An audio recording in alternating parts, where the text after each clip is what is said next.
Here's a little secret about the mainstream media. They claim to hate conservative media, but I think they're kind of obsessed with us. And today's guest knows all about this. He's been profiled by the New York Times Magazine, ABC News. During the 2016 election, he was a regular on MSNBC, NPR, The Hill, Politico. They've all turned to him for feedback on what's going on. Media Matters in particular is totally in sweetheart love with this guy. They once claimed that the Deace radio show and writings are more extreme and intolerant than his comments in mainstream media. In the last 3 weeks alone, they've published 11 articles about him. He's a #1 best-selling author, the Faucian Bargain, the most powerful and dangerous bureaucrat in American history. His latest is The Rise of the Fourth Reich. This year, he took on Hollywood with his underdog success of Nefarious, which is just one of the projects that he and I have collaborated on. He's done all the work. I've just come in and I looked pretty. We're more than just coworkers at BlazeTV. His daily radio program is literally right after mine on the network. At this point, he and I are so deep inside conservative media that we often forget how unique our job is. And we're both so busy that we rarely get a chance to slow down and have kind of discussion that make this podcast unique. So let's slow down and please welcome Steve Deace. Before we get to Steve, if you're like me, this time of the year, every time you step outside, you feel like you're supposed to be, dropping the ring of power into Mount Doom. At least that's what it feels like. It does feel like you're right there on the precipice looking into the lava pit every time you step outside here in Dallas, where it's about 110 degrees. I have to do things in public because the universe just loves me like that. And I hate sweating. It's embarrassing. You're wringing out your shirt every few minutes, which is why I love Sweat Block. They have these wipes that you can use, and I kid you not, you are good for days afterwards. The sweat just goes away. It'll blow your mind. It really will. Sweat Block, developed by a Harvard doctor who is tired of standing up in front of his class, with the sweat tacos underneath his arms. And his problem is now your solution. If you're like me, you might suffer from excessive sweating all the time, maybe a little bit. But there are certain moments, usually the ones that occur at the absolute worst possible time, where the faucets just start to turn on full blast. Turn the faucets off with Sweat Block. Try the one-of-a-kind Sweat Block wipes today for 20% off at sweatblock.com. Use the promo code BECK, or you can get the Magic Sweat Block wipes on Amazon.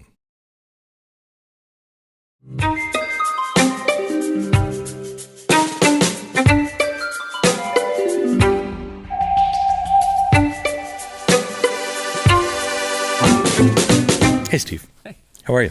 I'm good, man. How are you? Tired. Last night was the debate, and we were all here late, and Yep. I haven't had a chance to talk to you one-on-one on what the heck happened. What happened last night? It was a bizarre, never-before string of events that is, people are just acting like it's normal. This is not normal. None of this is normal. I don't think anything about this cycle is going to be normal. Yeah. And I'm not sure that our people are prepared. And in their defense, I don't know any people could be prepared.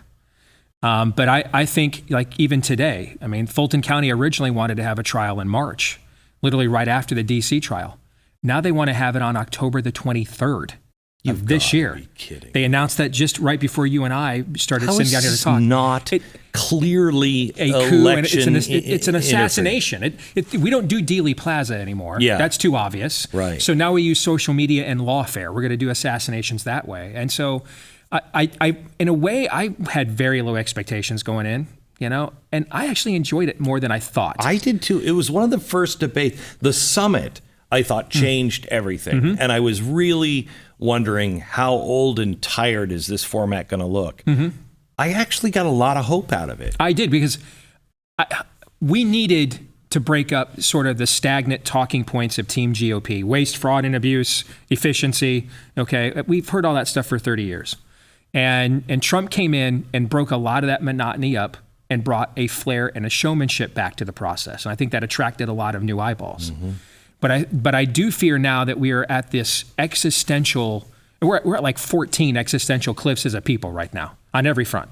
Socioeconomic, morally, culturally, theologically, philosophically, epistemologically, medically now after COVID. We've got more existential cliffs than we know what to do with.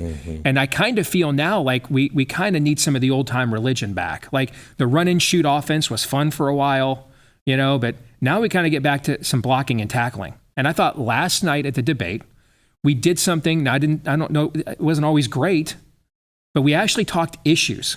Yeah. Now, most of the candidates and issues that matter, except when Fox decided to ask about UFOs instead of gender mutilation. Yeah. Okay. But for the most part, we talked issues. And I think you saw two candidates that represented in their own way an understanding of what we like to say in the right, what time it is.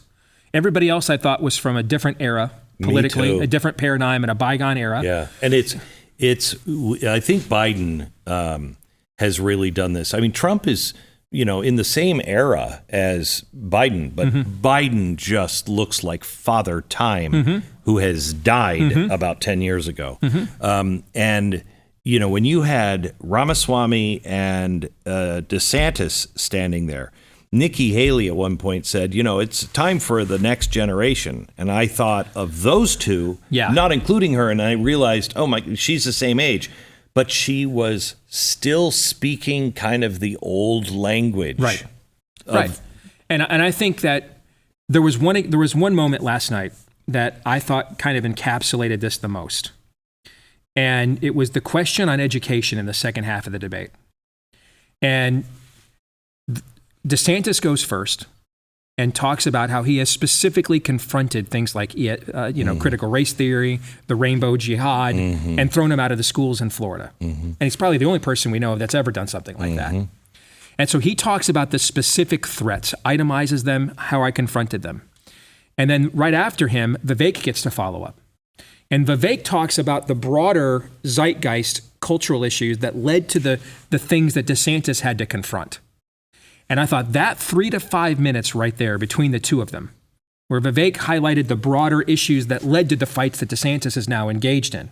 And DeSantis talking about, here are the fights I took on and how I got rid of these people. I thought that was the best 3 to 5 minutes on the issue of education that has ever been televised in the history of the Republican Party. And it's way beyond any of the talking points or anything we've been fed for a generation. And really spoke to an understanding in their own way. Vivek speaks thematically. DeSantis speaks specifically. But in their own way, they each touched on things in a level of depth that none of the rest of the candidates on that stage could even if they wanted to. No. And I'm not, and I also don't think that's who Trump is. I think Trump tries to find people that can do that. And I'll delegate, you do that, and I'll be over here, clearing, giving you air cover with the media. Yeah. But at some point our people are, and when I say our people, I'm not just talking about now people who consume products like ours. I mean our countrymen. We are in a nuclear winter epistemologically. Most people don't know why they believe what they believe. They don't know what is true. We're at a point right now that guys like you and I, for example, could go on MSNBC and pretend we believe like them, and we could actually articulate their views better than them. They have been so successful in dumbing down and removing critical thinking from their side of the aisle to get them to buy into their false premises that now their own people can't even explain what they think. They're not like smart anymore. Yeah. There's no Andrew Sullivans anymore. There's no Gory Vidals debating William F. Buckley's anymore. They're not smart. Their arguments are dumb. They're very vapid, shallow. It's all name calling. Well, if you just disagree with me, they must be a racist. Because they haven't been taught anything else. And we need to have, I was reading a book recently by a guy I know that you know, kind of his memoirs. James Robison wrote his memoirs. Yeah. And he was talking about how Billy Graham came back from the Soviet Union in 1979. He was invited to speak there and found out while he was there that they were basically using him as propaganda during the confrontation with the Carter administration over the Olympics and things of that nature. And that Billy Graham was walking through Red Square and just, thought the Lord spoke to him and said, freedom will be gone from America and the West within the next decade unless you guys radically change course. And so he came back and he called some of the people that we now know today as kind of the founding fathers of the old Christian right, the Pat Robertsons, the Adrian Rogers, the James Robinsons. And he convened a meeting here in Dallas, actually. They met here in Dallas. And what do we do in the future? And one of the things they decided was they had to find a leader, someone that could speak to the people about the extent and the stakes that they were playing for, how serious the matter of the moment was. And when they looked and surveyed the landscape of who was going to run in the Republican Party in that next cycle, the only person they could think of that had that credibility was somebody none of them knew at the time. The former actor is what they called him, Ronald Reagan. And they decided to go to him and he wasn't going to run again in 1980. He had already run in 76 and lost and was maybe going to move on from politics. And they basically convinced him that you are the one person who can stand up on that stage nationally and convince people of the existential stakes that we are standing on and that we're on the brink of right now as a people. And what we desperately need right now, and the window for this is closing, Glenn. We have this thing on the right now that we somehow believe there is some middle way to win other than policy or bullets. There never has been that way. Our founders gave us a constitution so we'd fight civil wars at the ballot box and in the halls of legislatures and Congress and not out on the streets. These sorts of irreconcilable differences that we have now as a people, they're only determined by policy outcomes or bullets. There is no killer meme. There is no devastating troll that we're going to come up with and Randy Weingarten's going to say, you know what? Hot damn. Yeah, I was really going to convince another generation of kids to become Marxists, but I read your killer meme and I'm really ashamed of myself and I'm going to stop. It doesn't happen. Right. We have to beat them in policy or we're going to have to fight them. That's history. You and I at our age aren't going to be the ones fighting them. Our kids and grandkids are. And we're going to force them to do that if we don't take advantage of the window we have right now to use whatever remnant of constitutional processes we have to peaceably but aggressively push back on this. And we need someone to stand on the stage and explain, here's why I'm doing this. Here's what's at stake. All right. And if we don't do this, here's what will happen. And if we don't do this and take advantage of this window, I don't even want to contemplate where things are in 5 or 10 years. Well, I can't even think that far out if we don't really dramatically change and find this person. A story I've never shared before. Mike Lee, and I think it started as a joke. Mike Lee used to say to me all the time, "You should run for president." And I'm like, "Are you out of your mind?" And he called me one day about a year ago, and we were just chatting. My wife finally came in. She's like, "What are you two talking about? Wrap it up." And I said, "He's trying to convince me to run for president." And I'm like, "Mike, that's the dumbest thing. I have that's where it ended. I said, I have no chance of winning." And he laughed and he said, "Oh, of course not. I'm not saying you should run for president because I think you could win." Somebody needs to articulate where we are and what we face and who we have always been and need to remember who we are. He said, we need a storyteller. And I think we have that now. On the stage last night, between DeSantis and Vivek, we have Vivek doing the big aspirational Ronald Reagan, which was fascinating that he coupled it with, he's so positive of, here's who we are. Here's what we're going to be again. But he started it with, "It's not morning in America." I thought that was one of the most important lines of the evening. Me too. I agree with that. Me too. And I have been critical of Vivek the last few months, and I will explain why. I think I emceed his first campaign event in Iowa. It was a bitterly cold night in January. I mean, really bad. And I wasn't sure. He called and asked me to do this. I adore Kathy Barnett, who is kind of his top campaign advisor. And so she called and asked me to do it. And I had some mutual friends that knew him who were very high on him, so I was very curious. And I went, not sure how many people would come. There were well over 100 people there in the dead of January in Des Moines, Iowa. That early in the process, that is a very good crowd. I mean, the place was packed at this restaurant. And I watched him stand up there and take questions I mean, I watched him take questions from my fellow evangelicals who dominate Iowa on religion as a Hindu. And I watched him and I'm a Bible guy. I use your network. Your network's not explicitly Christian. I use your network and platform. I'll do Bible studies, theology conversations. And so I'm a big Bible guy. When I hear Mike Pence bring it up, I cringe. Me too. As a Bible guy. Like, I can't imagine what the rest of the broader culture who isn't into that or doesn't understand it. I can't even imagine how they receive it, because I cringe when Mike Pence talks about it. When Mike Pence talked last night, I agreed with, I love Jesus. That's the problem. We are not worshiping God. We've lost our way. I agree with everything he said. And my skin crawled when he was saying it. I agree. Was so, now, I don't know what it is. Now, obviously, I've got fundamental religious differences with Vivek. I believe there is one God, not 33, for example. And yet there's more sincerity from him, I think, when he talks about these broader spiritual themes than from somebody like Pence, who I more theologically would agree with. When he said last night, the most effective form of government in human history is the nuclear family. I mean, now you're speaking my love language, okay? And so I listened to this for 2 hours. And I'm like, I think I could see this becoming a thing in Iowa. I mean, I really could. Something happened the last few months where, until like the second hour of last night's debate, I've not heard a lot of that. And here's what I honestly think. I honestly believe that he thought this was an opportunity to have a very serious conversation about the next generation. And then he got out on the campaign trail and maybe found out maybe the people aren't that serious. Maybe what they want is a troll, a show. And so I'm going to become that guy, and kind of be. And I think you saw that at the first hour of the debate last night. Okay, I'm the only one not controlled. I'm the only one, that has done this. And he even got booed. He went so far overboard, overplayed that hand. He actually got booed at one point in the debate. Second half, it was on that line, which I thought was really bad. Second half of the debate is when he just kind of was the curious ideologue that people like you adore. And I think you saw him absolutely shine at that point.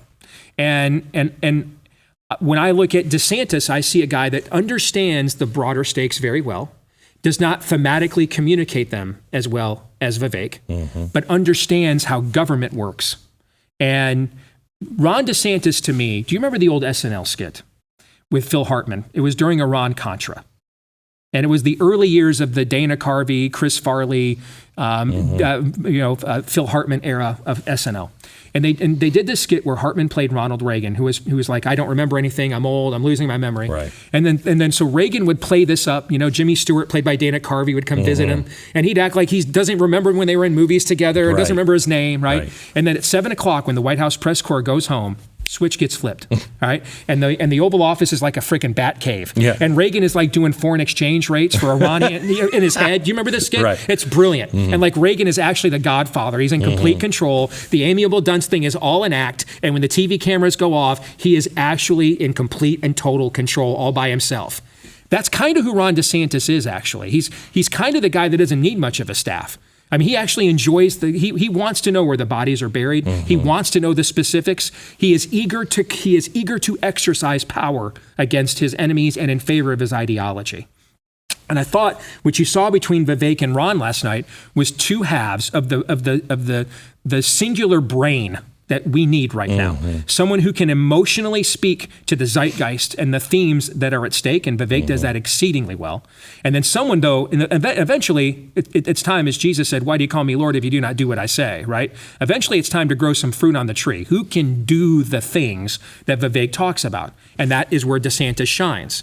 And I think what would be fascinating is to see the two of them on a stage together for 2 hours and to watch the doer versus the thinker. And the guy that... Well, he's a doer. He's not been a doer for government. Correct. I mean, he has run large corporations. Correct. He's successful. Correct. But he's not a government guy. Correct. Back to the podcast here in a second. First, let me tell you, a lot of the time, criminals are completely predictable. That's because the overwhelming majority of them are stupid.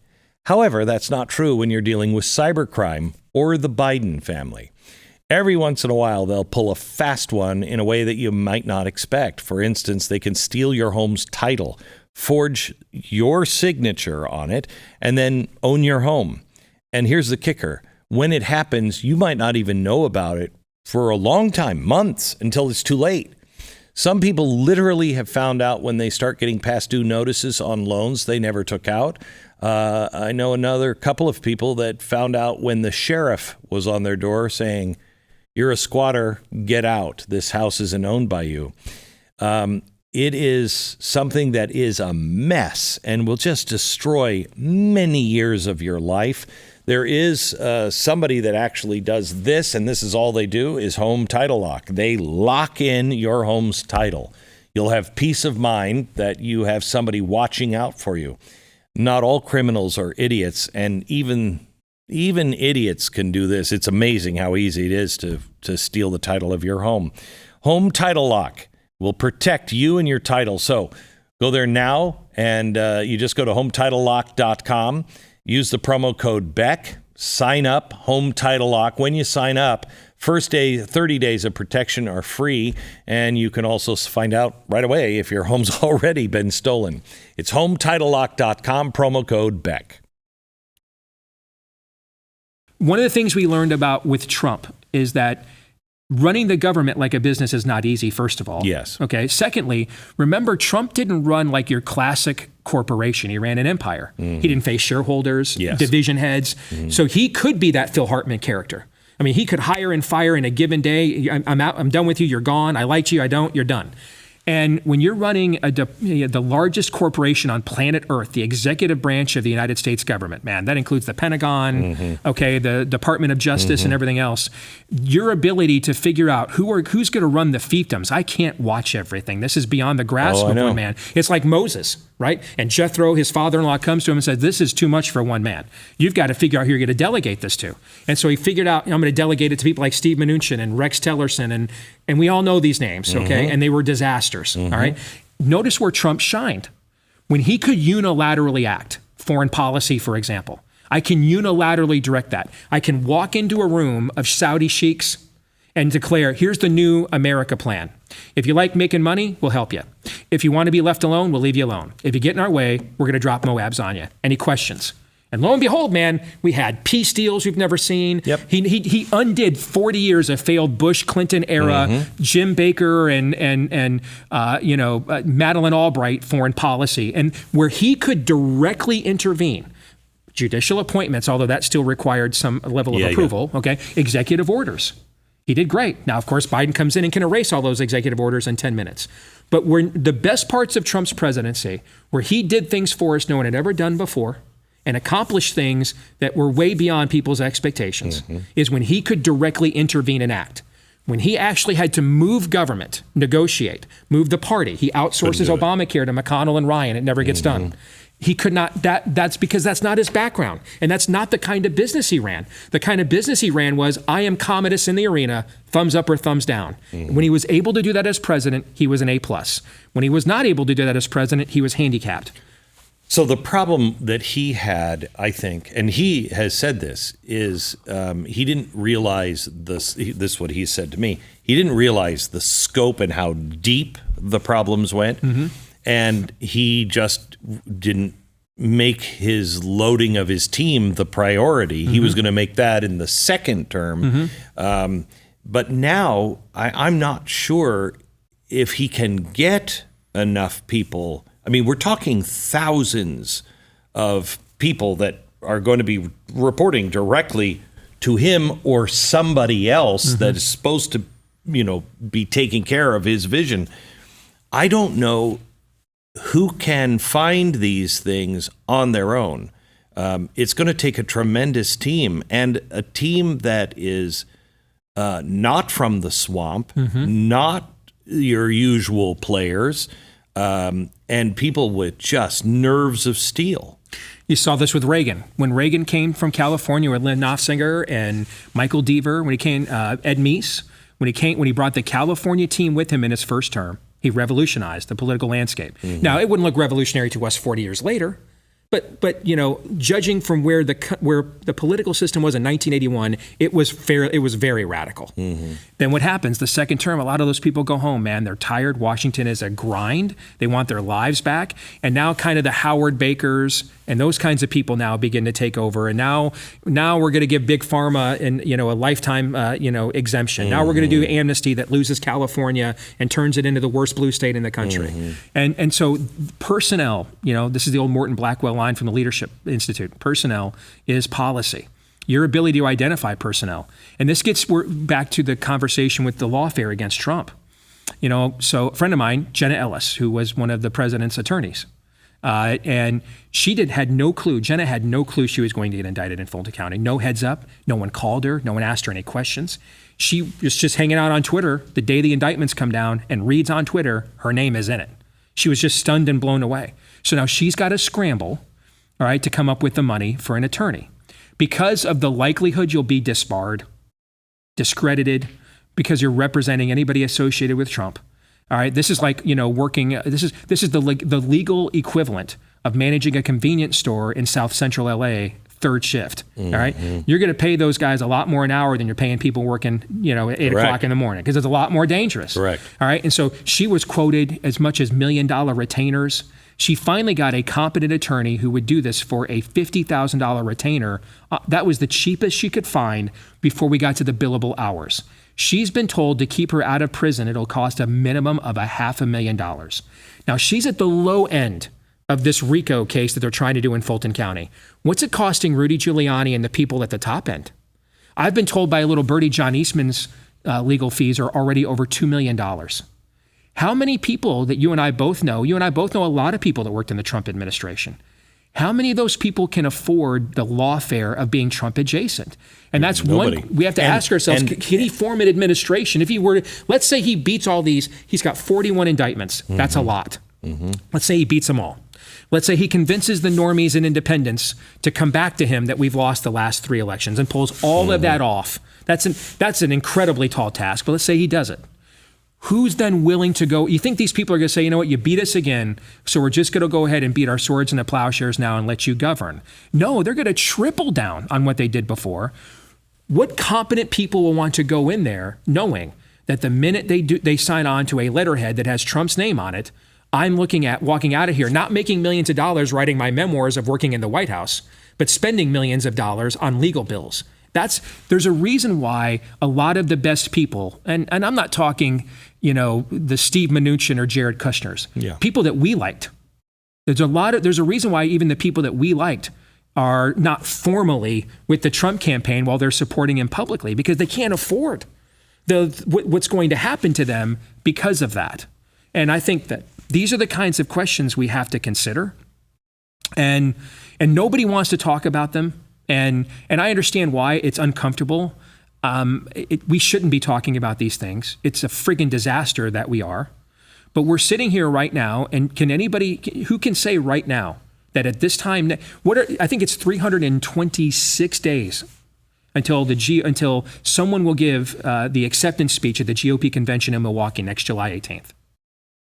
Can you tell me right now? I mean, you have a history of being a visionary and seeing things coming in our movement, in our industry, before a lot of people do and connecting dots. Tell me right now, do you know for sure that Donald Trump will have the freedom to go to Milwaukee, to leave Mar-a-Lago and go to Milwaukee in person and deliver that acceptance speech? They wouldn't have to do it like over Zoom via house arrest. They wouldn't have to take a plea agreement, that he wouldn't even be incarcerated in some way, shape, or form. Can you tell me right now that you know for sure that that's the case? Because I don't. No, and I say that because of the cowardice of attorneys. Our attorneys in this country have grown fat and wealthy on the just gorging themselves on the blood of freedom, and they are all complete wusses. None of them want to take him on, in his defense. No one wants to, because they're being threatened that they'll lose their firm, their jobs, their reputation. So everybody wants to stay away. And because we don't have a John Adams, and we don't have who will even represent redcoats in the Boston Massacre. Yes, and we don't have when you look at John Adams, that was almost a death sentence for him to take on. He was the most unpopular guy at the time, but he did it because it was right. I don't see those people stepping to the plate. I don't see those people, they are twisting the law and using every trick in the book and distorting and pushing to get him into a courtroom. Lawfare. Where are the people who are the prosecutors in any of these states where Hunter Biden? Agreed. Where are they? So this is where like, for example, back to Jenna. Her bond is $100,000, Glenn, to stay out of jail. $100,000. And again, she's at the low end of this Fulton County case. She can't just come up with $100,000 out of nowhere. Thankfully, a lot of people, including our own Mark Levin, myself, and others, have publicized her legal defense. She's probably raised enough to come up with the bond and her retainer. But, I mean, she's still got to come up with hundreds of thousands of dollars more. Why? You asked the key question a second ago. And I had to undergo this paradigm shift as well. I mean, I would have been somebody who 4 or 5 years ago, 2017, I'd have said, no way. I mean, we don't tell private corporations like Twitter what to do if they want to ban people. They're a private company. We don't want to set that example. When we talk about the Constitution, we got to go back a layer. Understand the Constitution begins with the words "we the people" in order to form a more perfect union. That is a statement of social compact, right? So a marriage is not the genesis of a covenantal relationship between a man and a woman. It is the formalizing of it, the quantifying of it, the announcement of it. That covenant, you're searing that covenant, but you've already stepped into it by your willingness to confirm it publicly, meaning that association, that intimacy, that desire to be with one another in that union has already been expressed. The marriage is just the culmination of that expression. That's what our Constitution is. The Declaration of Independence is sort of the DNA of America. The social compact is this is who we are as a people. This is how we're going to agree to live together. This is how are we going to settle our differences and maintain e pluribus unum, as you've talked about for years. The Constitution is simply just a legal quantification of those things. It's not a mission statement. It is the announcement of the marriage. The marriage has already taken place. There's already 13 states. We've already formed a union. All right. Now we're going to talk about how we're going to live together in light of the fact we've agreed to live together. It's that social compact that is broken. The old way of doing things, and it frustrated people like us at times because it would work against us. But the old social compact was in the two-party era post-Civil War. If one side went too far right of center or one side went too far left of center, then there would be such a unique backlash of punishment by the voters for doing so, that are not really as politically in tune to either side like people like you and I are, our audiences. That backlash would be so prohibitive then that it would keep people in check. And a lot of times Republican establishment figures would tell people like you and I, we can't do the stuff that you want us to do because we'll get the backlash of the very voters you're talking about. When Barack Obama won the presidency in 2008, that was a sign that the social compact in America is over. A new breed of left-wing activists had taken over now. And someone that is not interested in polls, doesn't care. Wait. That's not what I think the American people thought they were getting. Were saying. Correct. They thought they were expunging themselves. They thought they were absolving a century of sin of racism and slavery. And they were coming together. Yes. We the people want to show that we are not those people. But you don't sit in Jeremiah Wright's church for a few years and not absorb a few things. Yeah, I know. All right? That's not where you go to church in order to flaunt yourself or build up a political resume. You go to a church like that because you're a true believer. And what happened is an actual Marxist got elected. And he's out to win an argument with history. Republicans are out to win the next election and win polls. So go back and think of that era when we'd have like fights over the sequester and government funding, right? And you'd watch Boehner and McConnell make the walk of shame to the White House and come out empty-handed with nothing, okay? Because they were negotiating against themselves.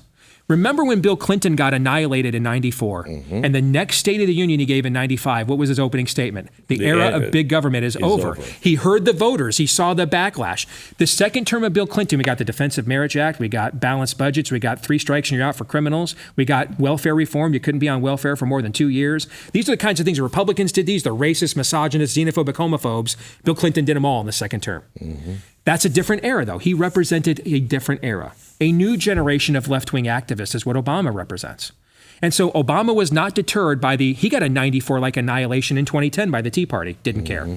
He then got even worse in 2014. We had a 9-seat swing in one Senate election. That's one of the biggest in American history. Didn't deter him at all. He came in a Marxist, went out a Marxist.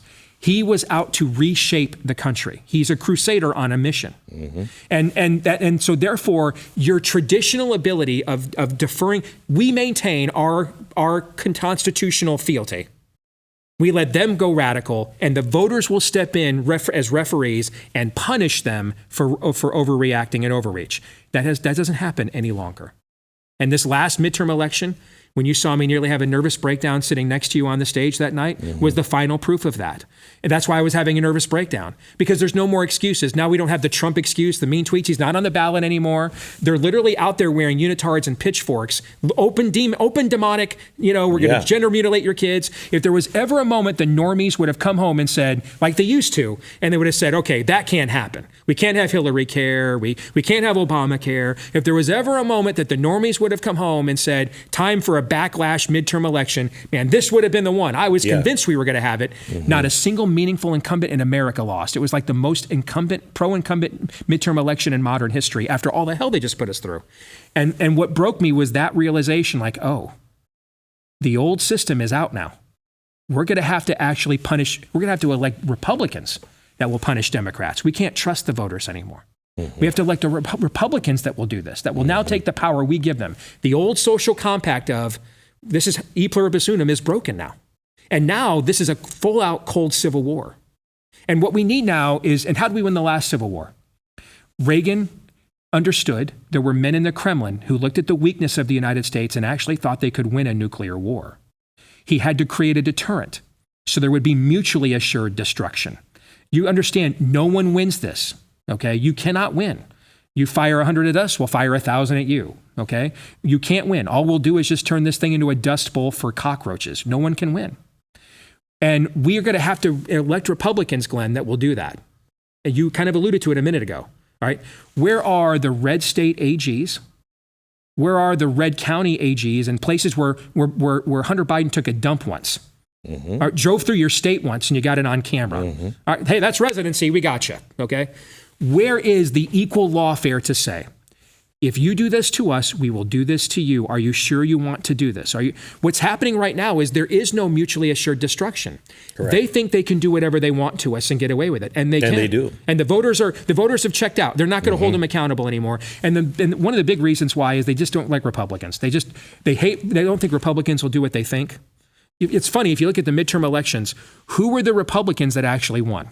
Not even guys I agree with all the time, like Brian Kemp and Mike DeWine, but guys who actually led their states, not always in ways I would have. Ron DeSantis, my governor, Kim Reynolds, they were the ones that won big. No other Republicans anywhere won. In other words, the idea that I'm just going to vote Republican now as a check and balance against Democrats ain't going to work anymore. You're going to have to earn my vote. I don't trust any of you guys. Okay, I don't think you're going to do what I think. I don't think you're going to do your high-minded talk. I don't think we're going to cut government or any of that kind of stuff. I think you're going to help your corporate cronies. That's what I think you're going to do. Yeah. Now, this might not come as a surprise to you, but Steve and I both love meat. Yeah, all-American meat. Knock the horns off it. Just take the chill off and put it on a plate. Love it. I especially like really good meat that's free. Yeah. Doesn't sound safe all the time. However, with Good Ranchers, it's safe, delicious, and free. Good Ranchers is not only the best at sourcing the best meat in America and delivering it directly to your door, but they are now offering 2 years of free ground beef when you subscribe. That is a $480 value. Name another company that is a meat company that not only gives you the best cuts of meat from all high quality, all American sources, but then gives you 2 years of free meat when you sign up. Oh, and there's something else. Inflation is horrible. Can you imagine what meat prices are going to be in a year from now? Bacon, just pork bellies. I follow the pork belly market, That's gone up 100% since the beginning of this summer. Bacon's going to cost you a lot of money. You lock in your price for all of your meat now for the next 2 years. Become part of your family meals that you can actually afford. Go to goodranchers.com right now. Use the promo code Glenn. Save $25 off and $480 of free ground beef in your first 2 years. Subscribe and lock in that price. Goodranchers.com. Promo code Glenn. Now Republicans are going to have to lead now. We're going to have to elect people that will go to Disney and say, no, you're not going to put porn in our schools. In fact, I'm going to not only, I'll give you one story about DeSantis that just blew my mind at the time. One of his staffers is a guy named Kyle Lamb, a buddy of mine. And when DeSantis came out against Disney, I sent Kyle a text and I said, dude, really? I didn't expect that. But I said, you know what? If you really want to hurt Disney and take them on, tell your boy to go after their set-asides, and that'll really hurt him where it counts. And he texts me back, LOL, I think we're probably a little ways away from doing something like that. 48 hours later, Ron DeSantis walks out there and says, and we're going to take away their corporate set-asides and all of their grift and all of their bennies, and we're going to treat them like Busch Gardens and SeaWorld and every other attraction in Florida. No more favoritism for you. That blew my mind. Because I just never saw a Republican do anything like that. The closest was what Scott Walker did in Wisconsin, where he actually took the union's ability to use government to fund themselves away. Okay. But the idea of now affirmatively, that was still like a check and balance move though. But like taking power and then affirmatively wielding it against the other side to punish them. One of our colleagues here at The Blaze, Ron McIntyre, likes to say, politics is about punishing your enemies and rewarding your friends. He's right. Now, we can do that in ways that are still constitutional. I am not saying to become nihilists and become Japanese, the right-wing American version of Japanese kamikaze pilots. But for a long time, Glenn, we've been nicer than God. And I think anything short of helping them burn the Constitution ourselves and violating the 10 Commandments, we ought to be willing to do to win. And we're not willing to do most of those things yet. And that's why we're on the brink of losing. So I am willing to do absolutely everything the Constitution allows us to do. I am willing to do everything that the Bill of Rights allows us to do. And I am willing to look at new strategies like Vivek has talked about. My theory is I can fire all these people, or I'm working for them, not the other way around. I agree with that, and that's a battle I want to fight.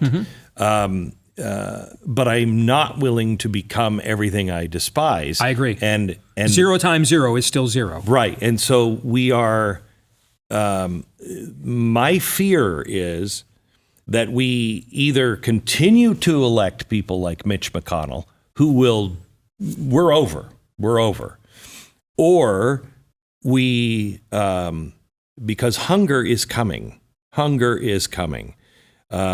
You think crime in our cities is bad now? Give it a year. Especially if a Republican will win. We are headed for real hard times. And the next logical step that happens throughout history is dictatorship. And I feel it's very necessary to make sure that when we talk about things like this, that we are saying, and everybody else that is involved is saying, we are based on what you said, Declaration of Independence. That's our mission statement. How to do it is our Constitution. And just a safety reminder, you're never to do any of these things, is the Bill of Rights. Those three things. And if we can have some sort of a great awakening that balances that power, does not fuse itself, but balances it. If we can restore those things, that's a high, high bar to fill, especially when people are like, just stop them. Just stop them. What you just described is just to show you how high of a bar it is. It's only happened one time in human history. We just described. That's called the American Revolution. I know. What typically happens is either the Little Red Book Revolution or the French Revolution. Some form of vox populi, power to the people. The problem is the people are sinners, and so when they don't recognize that, meaning they don't have that awakening, that revival. We had great awakenings before we had a revolution. When people don't have the realization that there is a God and you're not it, and you're accountable to Him, and you're a human, He's not. You're finite, He's not. You're a sinner, He's not. Without that humility, what ends up happening is the vox populi revolution ends up killing even more people than the previous aristocracy of elites did. That's what you've seen in Marxist countries, where you see the French Revolution. And so when they're done taking the guillotine to the elites, they then roll it over to the church next. They bring out the bishops, they execute them, they take the Virgin Mary out of the Cathedral of Notre Dame, and they put the Goddess of Reason, and they call it a reign of terror. Because we're God now, all right? And we're going to replace the people that gave us the old gods. That's why. There is something new being introduced now that is very reminiscent of 1930, early 1930s, and that is this idea that it is modernism that is the problem, that the Enlightenment was a problem, that we have to go back and reset before the Declaration of Independence, before the Enlightenment, before you could ask questions, before science. Science is not bad.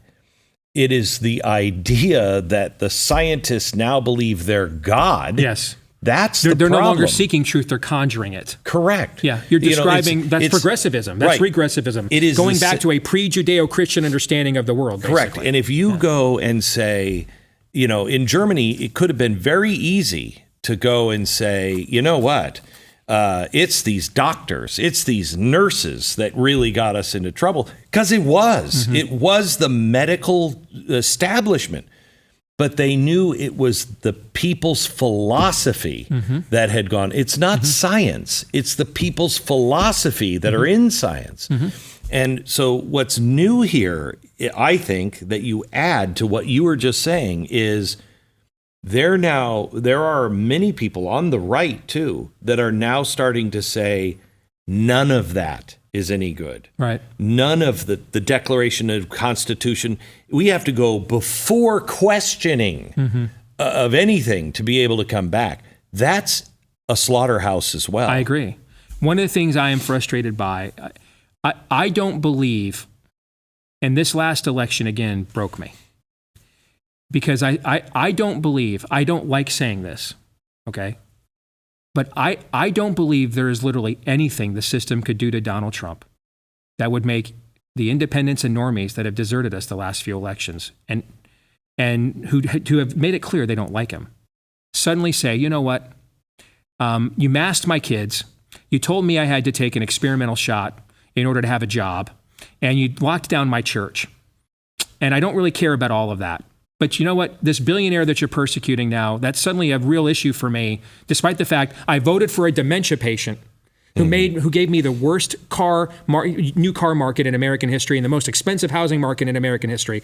I voted for this dementia patient over mean tweets and created generational damage for my kids and grandkids. But now that you're treating Donald Trump unfairly, I suddenly care more about him than I cared about my own household, and I voted against him the last few elections. So what happens when they put him in jail? I think nothing happens.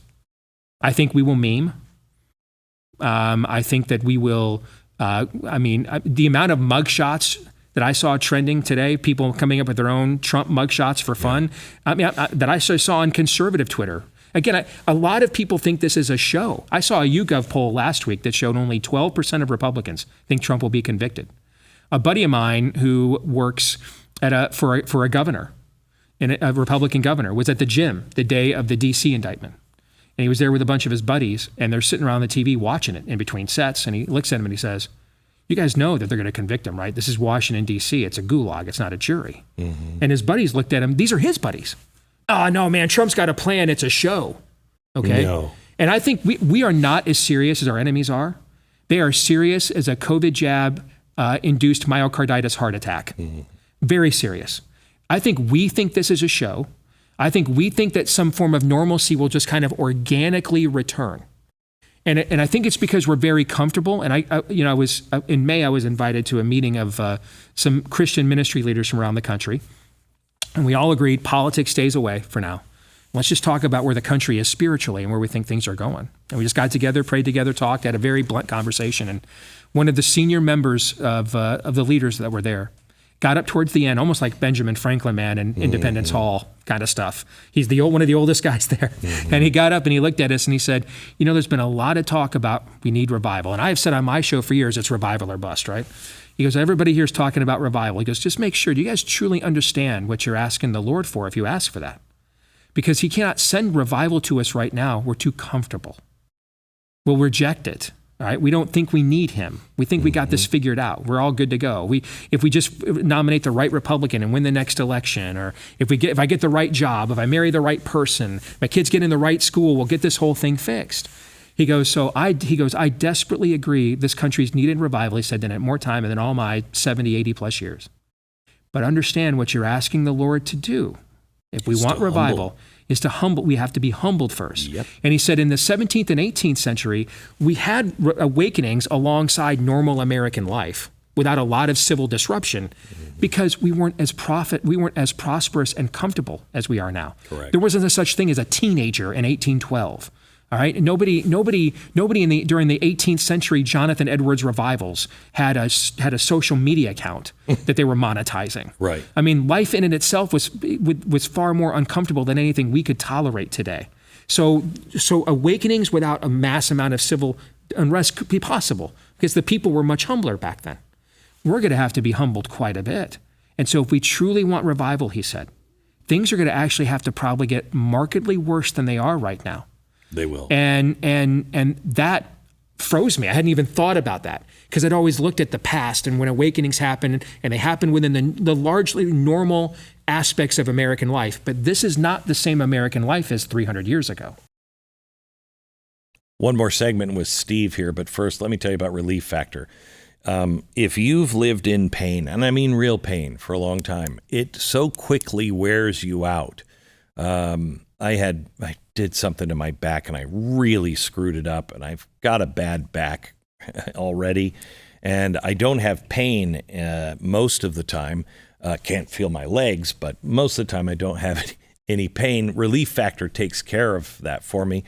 But I really screwed it up. And it took me about 4 days of living like this where my moods just started going down to the ground. And I'm like, I can't live this way. I take Relief Factor every day. It reduces inflammation and it keeps me steady most of the time. If you've been dealing with pain in your life and you feel like you've tried everything, try Relief Factor, will you please? Just try it, get your life back. 3-week quick start is only $19.95. It's a trial pack, not a drug, developed by doctors.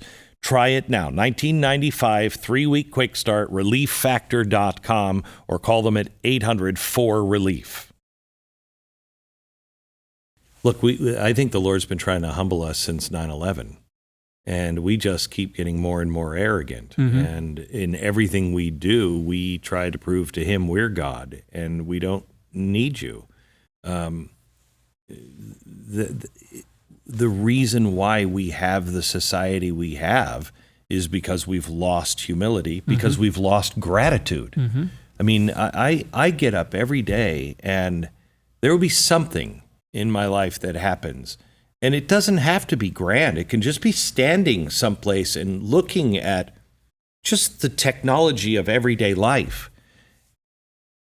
Thank you. Mm-hmm. My gosh, look at where we're living. Look at the time we're living in. Mm-hmm. Even look at the bad things that are happening and the good things that could happen on the horizon.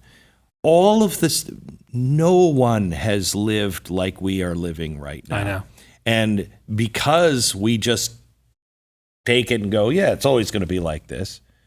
We have no gratitude, and we have no humility. When my son was younger, he was about 9, and we sat and we watched Disney's Man in Space, which is the 1955 film that he made that actually convinced America we could go to space and go to the moon. And Werner von Braun was part of it.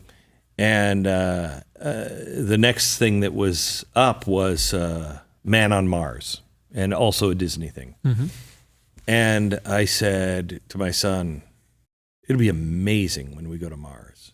And he said, we haven't been there? I said, no. And he said, why? I said, well, it's a little difficult. It's a long way away.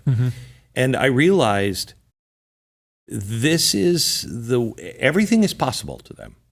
Everything. You can do anything. Sky's the limit. Mars, why aren't we there? How come we're not there? I've heard people say, oh, we definitely didn't land on the moon. You know, India just became the 4th country to be able to land on the moon, I think yesterday. And well, if we could do that, Russia just crashed a lunar rover. China has crashed. We have these rockets from Musk that are blowing up. We never went to the moon. Yeah, we did. It's just very difficult to do it. We have no concept of any of that now. And, that's why the people in China, I have been told, the Christians in China have been praying for us to, for our economy and everything to collapse. And they're doing it because I said, what are you praying for? And they said, humility. You have to be humbled. You don't remember who you are. You don't remember. Within a decade, there'll be more Christians in China than any country in the world. Yeah. There's a better chance that you will be converted to Christianity being born in China than in Chicago, if you look at the stats. I got news for you. I was a better member of my faith in New York than I ever am in Salt Lake City. Because there's no rub. It's just that's what it is. It's like being a Catholic in Rome. So before you and I started recording this, I got an email yesterday from a gentleman who, one of his best friends is a guy named Darrell Evans. And Darrell Evans is a former Major League Baseball All-Star. And he was the first player in baseball history to hit 40 home runs in both the American and National League. And he played for my beloved childhood Detroit Tigers as a kid. And I watched him, my entire childhood on the great Sparky Anderson Tiger teams of the 80s. And he comes in today, and it turns out he's a big fan of you and the Blaze and our show. And he comes in, I give him the tour, you were still on the air, and he lets me comes in wearing his 1984 Detroit Tigers World Series ring. Wow. And it is actually a perfect fit on my finger. And I take a picture with him in the ring, and my wife takes the picture, and I go to talk, and I can't. Because I'm thinking to myself, I'm back to being the 10-year-old boy that when my parents went to bed, and the Tigers on the West Coast, and it's 10:30 Eastern, and I got school the next morning, and I'm sneaking up to turn the TV on and putting it on with no sound so I can follow the game, and I'm going to be up till 1 a.m. for school, right? Yeah. I'm back to being that kid again. And it dawned on me after that moment and how magical it was. First of all, even in the midst of all of the existential dangers facing us, the Lord is still good, just these kinds of little blessings, right? But it also reminded me that what are we really fighting for? I think that we're not fighting for our kids and grandkids. That's who we're fighting for. To pass on an American legacy to them that was given to us so that we're not the generation Reagan warned about, the one that will one day have to tell their children what it was like once in America when we were free. But what we're fighting for is actually moments like what you just described with your son, what I had out here in the lobby with Darrell Evans, the idea that it's the major benchmarks in life that matter the most. A marriage. If everything goes right, it'll happen only once, at most twice. Your kids being born, that only happens once for each kid. Your kid graduating from school, that only happens once for each kid. Your kid getting married, that only happens once for each kid. These major benchmarks are rare. That's why they're so important, and we organize our lives around them and celebrate them. In between those major benchmarks, we go to work every day, pay the bills every day. What are the things in between those major benchmarks that bring joy to your life so that you don't feel like a cog in a machine? so that you feel like your life is worthwhile, that it's fun, joyful, that there's a reason for those things. When America provided more than anything and more than any other nation on earth ever has been able to, because of its prosperity and because of its supremacy and its liberties and its freedoms, is those little moments of joy that I was given. I had the freedom and the prosperity to even go sit for $4 in the old Tiger Stadium bleachers, 440 feet away from home plate, and watch Darrell Evans as a little boy hit a home run into those seats. And if we lose those things, what's happened, we're going to lose them because, see, in our era, particularly the men, they have prioritized those little joys over their main responsibilities. That we now don't look forward to those little joys to give us a break from our responsibilities, so we get refueled. Hey, I had a weekend off. I went to the ball game, hung out with my kid, took my wife out on a date night. I'm good. I'm ready to go back to the battle on Monday. All right, I'll be at my kid's school board meeting on Tuesday. I'll go to my kid's game on Friday.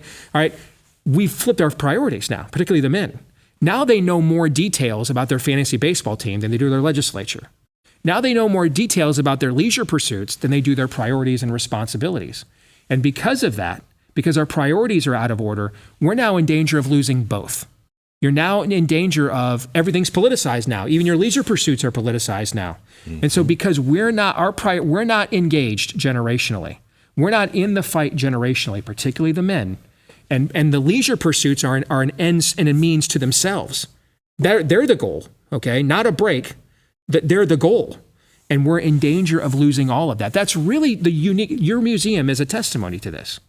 What you have chronicled for decades and collected and having that museum across the street, yes, there's historical things of great significance there, okay? There's also Dorothy's red shoes. There's also a Darth Vader helmet. They're really, in the grand scheme of things, no one's taken that with them to the next life, okay?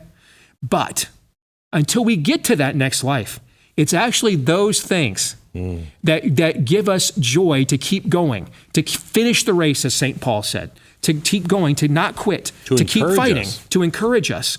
All right. And we're in danger of losing those things because we have prioritized those things more than the historical things that you have archived in that museum as well.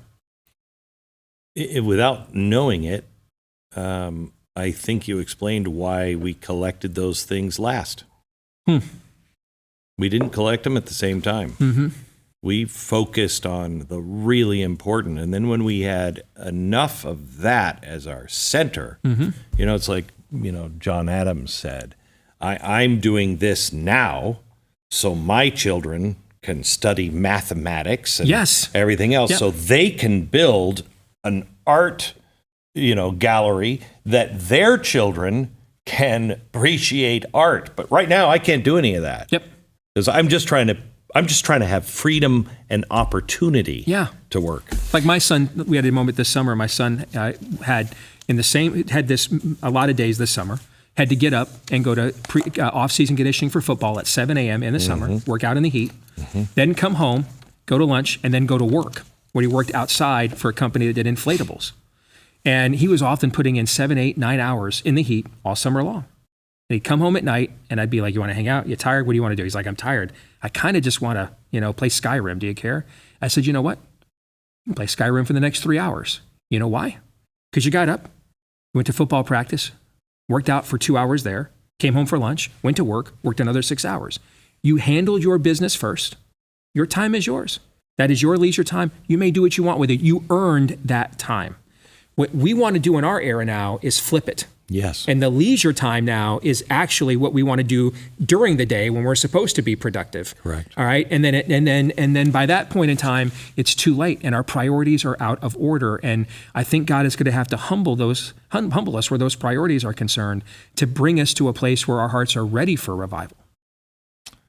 And if we can be humble enough to not kill each other while that's happening. And I'm worried about that. I am too. But with God's grace, maybe we'll do that. Always good to see you. You bet, man. When you come, I didn't ask a single question I had prepared. So when you come back, will you come back to the podcast? Absolutely. I'd love to. You Great. bet. Thank you.